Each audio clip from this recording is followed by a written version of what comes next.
Good evening, everyone, and welcome to tonight's debate. We are here to discuss a critical question that impacts us all in modern society. Should surveillance cameras be installed in all public spaces? It's a topic that balances the desire for safety with the fundamental right to privacy. Arguing for the proposition, focusing on safety and crime deterrence, is Ben.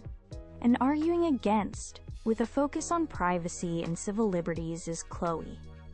Our format tonight will include opening statements from both speakers, followed by rebuttals. We will then have a cross-examination round, and finally, each speaker will deliver their closing statement. Let's begin with Ben's opening statement. Thank you, Sarah. I firmly believe that the comprehensive installation of surveillance cameras in public spaces is not just beneficial, but a necessary step towards ensuring greater public safety. The primary advantage is, of course, crime deterrence.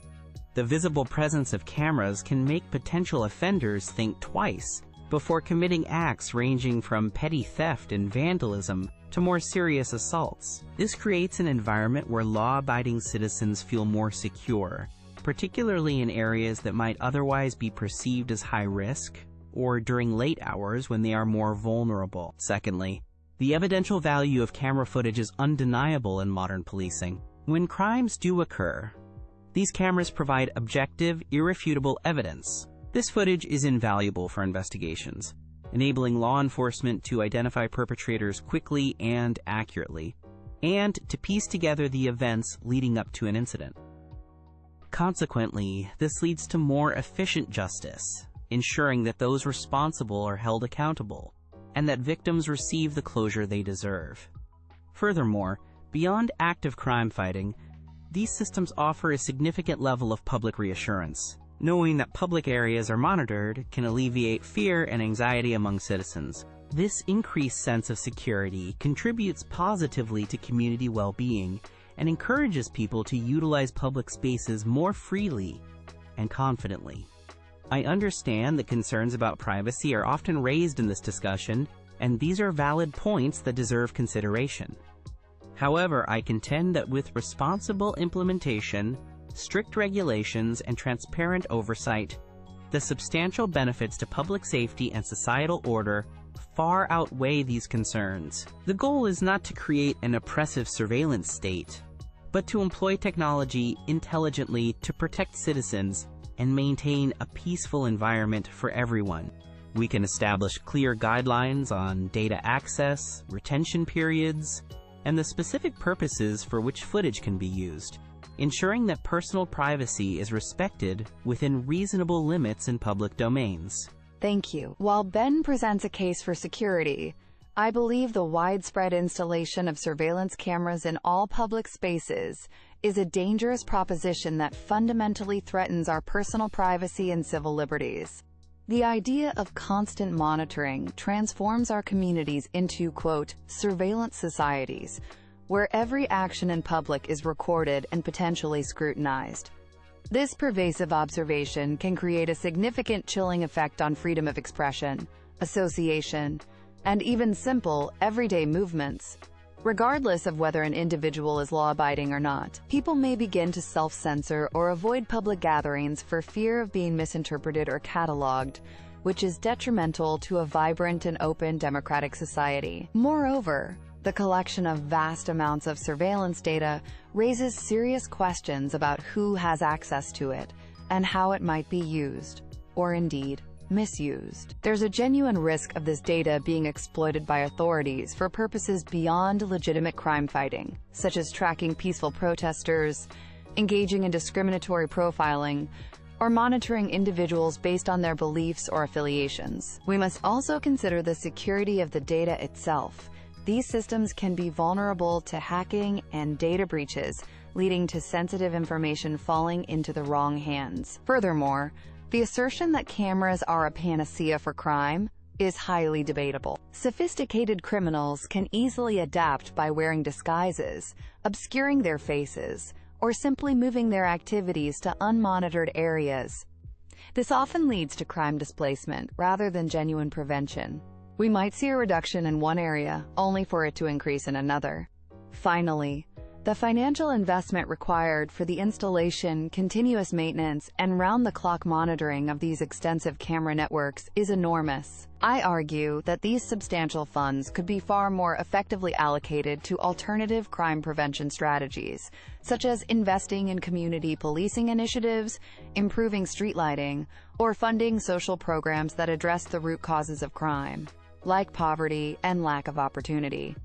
Chloe has raised some understandable concerns regarding privacy, but I believe they can be effectively addressed without abandoning the clear benefits of public surveillance. Firstly, it's important to acknowledge that the expectation of privacy is inherently lower in public spaces compared to private residences. We are already observed by fellow citizens in public. The addition of cameras, when properly managed, doesn't fundamentally alter this reality, but rather provides a more reliable record for safety purposes. Modern surveillance technology also offers privacy-enhancing features.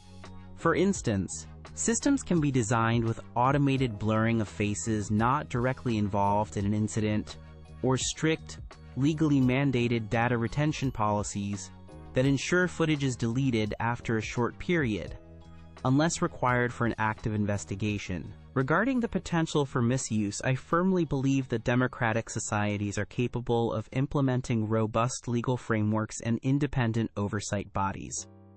These mechanisms, coupled with transparent operational protocols and clear accountability for any breaches, can effectively prevent abuse and ensure that surveillance data is used strictly for its intended public safety purposes. We can mandate regular audits and public reporting on camera usage to maintain public trust and scrutiny. Let's not forget the primary objective here: enhancing safety and delivering justice. The deterrent effect of cameras on opportunistic crimes like muggings or public disturbances is significant, and for crimes that do occur, camera footage is often the critical piece of evidence that allows investigators to solve cases that would otherwise remain unresolved, bringing solace to victims and holding perpetrators accountable.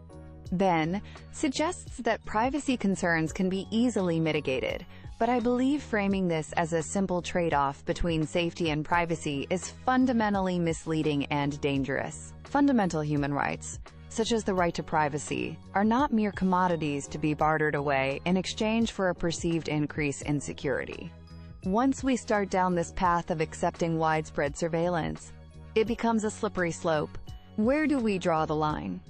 What other freedoms might we be asked to sacrifice next in the name of safety? Moreover, I remain deeply skeptical about the real-world effectiveness and consistent application of the proposed safeguards Ben mentioned. History has shown us numerous examples of, quote, function creep, where surveillance systems initially installed for a specific, limited purpose are gradually expanded and used for other, often more intrusive, forms of monitoring without adequate public debate or consent. The temptation for authorities to use existing infrastructure for new purposes can be immense, especially in times of perceived crisis, eroding the very protections that were promised. And let's return to the issue of cost-effectiveness. Ben speaks of safety, but are these expensive camera networks truly the most efficient way to achieve it? The vast sums spent on purchasing, installing, maintaining, and monitoring these systems could arguably yield better results if invested in proven community-based solutions. Increased foot patrols by community police officers, better urban planning including improved street lighting, and well-funded social programs that tackle the underlying causes of crime often have a more direct and sustainable impact on public safety. Thank you both for those rebuttals. Ben, Chloe has raised important points about the potential for function creep and the substantial costs. How can a society ensure that surveillance technology, once implemented, remains strictly within its intended public safety scope and doesn't become an open-ended tool for monitoring, especially considering the ongoing costs? That's a crucial consideration, Sarah. The key lies in establishing extremely specific legislation from the outset, clearly defining what constitutes permissible use and what is strictly forbidden. This legislation must be backed by independent review boards, ideally with citizen participation, that have genuine authority to audit system usage and investigate complaints. Furthermore, mandatory public reporting on camera deployment, data access requests, and any instances of misuse would ensure transparency. Sunset clauses requiring periodic legislative review and reauthorization of surveillance programs can also prevent indefinite expansion. As for the cost, it should be viewed as an essential investment in community well-being and security, much like funding for police or fire services, with clear benefits that justify the expenditure when managed responsibly. Chloe, while the privacy risks you've outlined are clear, Ben argues that for many ordinary people, especially those in areas with higher crime rates, the presence of cameras offers a tangible sense of security and a better chance of justice if they become victims. Is there no middle ground where targeted, heavily regulated surveillance could be acceptable in specific, high-risk public locations, rather than an all-or-nothing approach? That's a fair question, Sarah. I would concede that in extremely limited, clearly defined, and democratically agreed-upon circumstances, some form of targeted surveillance might be discussable. For example, this could apply around critical national infrastructure, where a significant and credible threat exists, or during specific, time-limited major public events where there's a heightened security concern. However, this is vastly different from the concept of widespread, indiscriminate surveillance of all public spaces, which I maintain poses a disproportionate and unacceptable threat to our fundamental liberties. Even in such targeted instances, the deployment must be governed by the most robust, transparent oversight mechanisms, with strict limitations on data retention and usage, and subject to regular public review to prevent abuse or expansion. In closing, I want to re-emphasize that the responsible use of surveillance cameras in public spaces is a vital component of a modern, comprehensive strategy to enhance public safety. These systems serve as a significant deterrent to criminal behavior, provide invaluable assistance to law enforcement in investigating crimes, and ultimately help in bringing offenders to justice, thereby supporting victims. While privacy is a legitimate concern, it is not an insurmountable obstacle. Through careful planning, robust legal frameworks, stringent regulations, and the use of privacy-respecting technologies, we can effectively mitigate these risks. The goal is to strike a sensible balance. I urge everyone to consider the collective need for security, order, and peace of mind in our shared public environments. Well-regulated surveillance camera systems are a pragmatic tool that helps us achieve these essential aspects of a thriving community, making our public spaces safer for everyone to enjoy.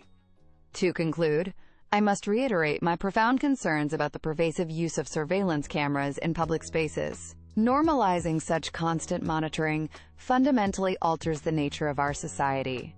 It poses inherent and significant risks to our cherished rights of privacy and our broader civil liberties, creating an environment where individuals may feel less free to express themselves or associate openly. Furthermore, the substantial financial costs associated with these systems are often disproportionate to their unproven effectiveness in genuinely preventing crime, as opposed to merely displacing it or recording its aftermath. We must diligently safeguard our democratic freedoms against the insidious encroachment of a surveillance state, which can subtly erode the trust between citizens and those in authority. I urge everyone listening to critically consider the kind of society you wish to inhabit, and to advocate for solutions that effectively address public safety, without demanding the sacrifice of our fundamental human rights and dignities. Thank you, Ben, and thank you, Chloe, for your well-articulated and passionate arguments on this complex issue. You've clearly highlighted the core tension,